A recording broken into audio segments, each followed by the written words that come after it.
everybody, Zach Butler YGO back with a quick video. We hit the 15 likes for the Millennium Fiendsmith deck, and you guys wanted to see some combos, so I'll show you the basic line that if you follow me over on Twitter, I posted, as well as a couple other cool things that have come up in the last few days, and a cool new combo that was shown to me by Eddie. So shout out to Eddie for that. But we're just going to jump right in. This is the full combo, the full Fiendsmith combo into Exodia with just Wedge Temple and Shield of the Millennium Dynasty. The other three can be blanks. It literally doesn't matter. So we'll just go ahead and actually just go 1, 2, 3. So let's say this is your hand.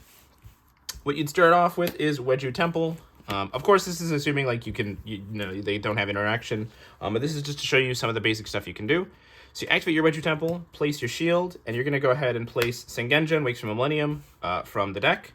Pay 2,000 to activate the shield, and then add the Millennium Ankh to hand. So now this will mean that the rest of your Millennium effects obviously do not have to be paid for by life points. You'll reveal Millennium Ankh to special summon Sengenja, and add Golem that guards the Millennium Treasures to your hand.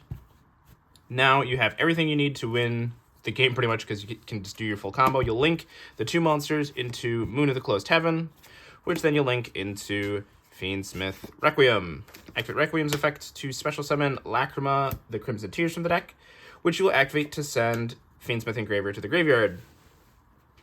You go ahead and activate Requiem, equipping it to the Lacrima, and you're going to send the Lacrima to grave to special summon Necroquip Princess. Here, you're going to activate Fiendsmith Engraver, putting back, I guess we'll just put back Moon of the Closed Heaven. Doesn't really matter. And special summon our Engraver back. If your opponent has a Nibiru, they will typically have to do it here because you are representing DDD Wave King High Caesar. But we are not going to go that route. We're actually going to pivot. We are going to overlay the two monsters into Constellar Ptolemy M7. We'll activate Ptolemy 7 by detaching Engraver, and then we will return the Engraver to our hand. We'll activate Engraver's effect to add Fiendsmith's Track to our hand, which then you'll activate to add and discard the Fabled Lurry, which will then special summon itself. So you've got your field set up there.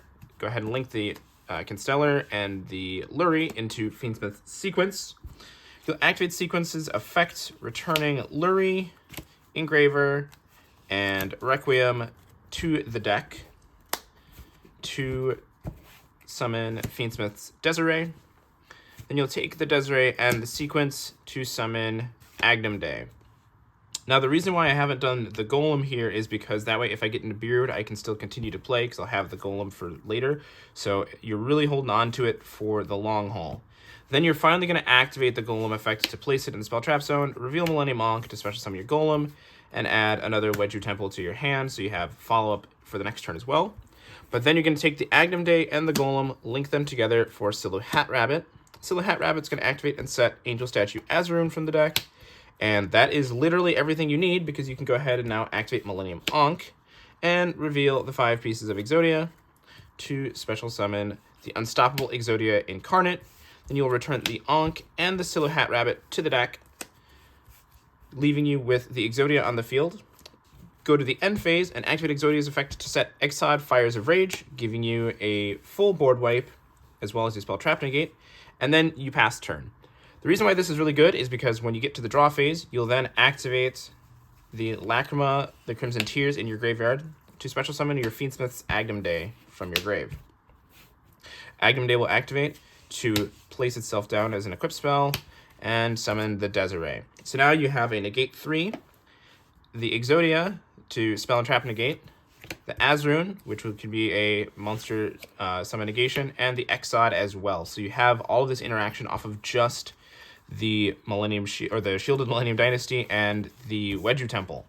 That's just like a really solid setup, because previously without Agnum-Day we couldn't do that, and it just gives the deck extra layers of interaction, because if this goes away, then you can use the Desiree effect.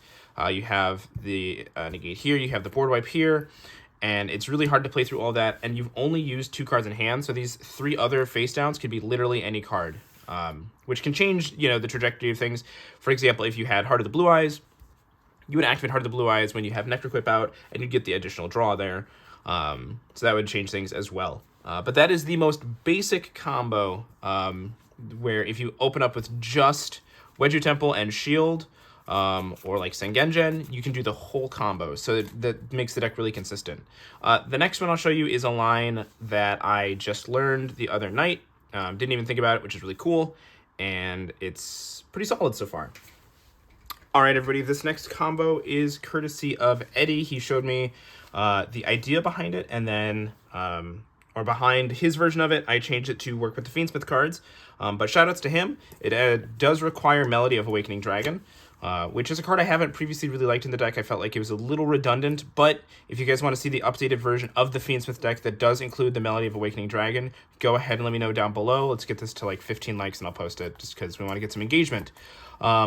This combo can be done in a few different ways depending on your hand composition, but this is assuming you only have these 3 cards in your hand.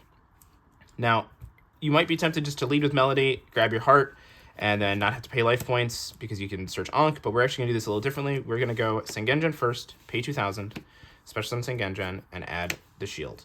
And you'll activate the shield, pay 2,000, Special Summon itself, and add Millennium Ankh. The reason for this is because we're going to actually get an additional draw off of the Necroquip Princess due to discarding for Melody.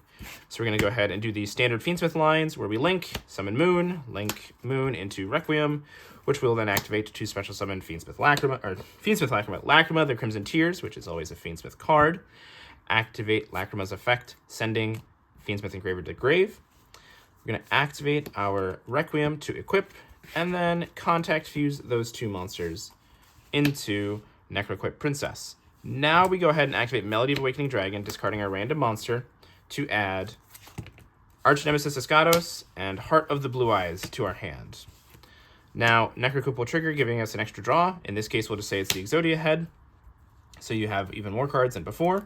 But you're still not done. You're going to go ahead and activate your Fiendsmith Engraver, putting back the Moon of the Closed Heaven. And then you're going to overlay these 2 monsters to summon Constellar Ptolemy M7. Activate M7's effect, detaching and returning Engraver to hand. And then you'll activate Engraver to add Fiendsmith's Tract. Activate Tract to add and discard Fabled Lurie, which will then activate to special summon itself to the field. And you're going to go ahead and link these 2 monsters into your Reproducus. This is where the combo really pivots and depends on the rest of your hand. If you feel like you can go ahead and get the extra body, you can go into the Agnum line and then pivot before you go into your Silhouette Hat Rabbit, but this is just showing you the bare minimum. Reproducus is really important for this, but then you're going to go ahead and banish a Fiend, a Beast Warrior, and a Warrior to summon Arch Nemesis Escados, because it has to be 3 different types of monsters, so you want to make sure you're doing that carefully. We'll activate Reproducus. Since it points to Escados, you can make it any type of monster in the game. So in this case, let's say we're playing against Snake Eyes, and they somehow didn't open up with a single hand trap.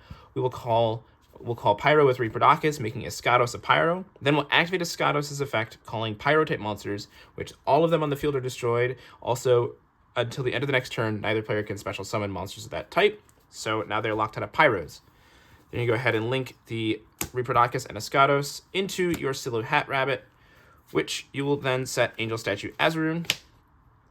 From there, we're going to go ahead and activate the Millennium Ankh, revealing all 5 pieces of Exodia, of course, to summon the Unstoppable Exodia Incarnate, which will put back the Silhouette Hat Rabbit into the extra deck and the Ankh back into our deck. Go ahead and activate Heart of the Blue Eyes to add a second Millennium Ankh to our hand, just so we have that.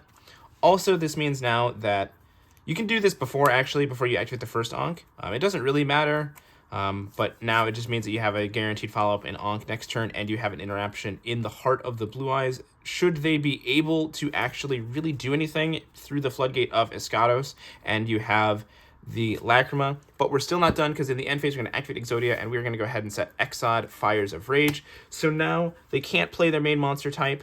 They have to deal with a Raigeki Harpy's Feather Duster card, a Summon Negation, a Spell and Trap Negation. If they summon anything too big, the Heart of the Blue Eyes will send it to grave. And of course, we have Lacrima to set up for the next turn as well. Those are just 2 of the main things that I wanted to show you. If you like this sort of content, let me know down below. And until next time, have a great day, everybody.